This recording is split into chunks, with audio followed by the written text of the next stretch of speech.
চলো পিঠে কি করে ভিজিয়ে ফেললাম সেটাও তোমাদের দেখাবো। এই দেখো দুধের মধ্যে পিঠে ভিজিয়ে ফেললাম পুরো। এটা এখন রেখে দেব, রেখে দিয়ে বিকেলে বা পরের দিন সকালে খাবো, দারুণ টেস্ট হবে। এই দেখো এখানেও ভিজিয়ে ফেললাম।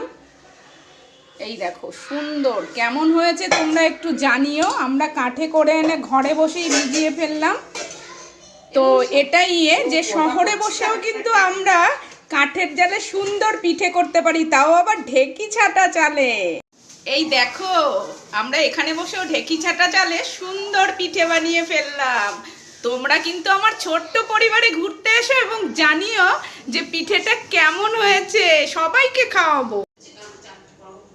পিঠে খেয়ে বলো কিন্তু কেমন হয়েছে। এটা কিন্তু আমি একা করিনি, আরো দুজন সঙ্গে আছে, তারাও করেছে, সেই করছে, বুঝেছো? আমি শুধু ক্রেডিটটা নিলাম। তো চলো আজ বাই বাই, সবাই চলে এসো আমার ছোট্ট পরিবারে, পিঠের নিমন্ত্রণ রইলো। সো চলো বাই।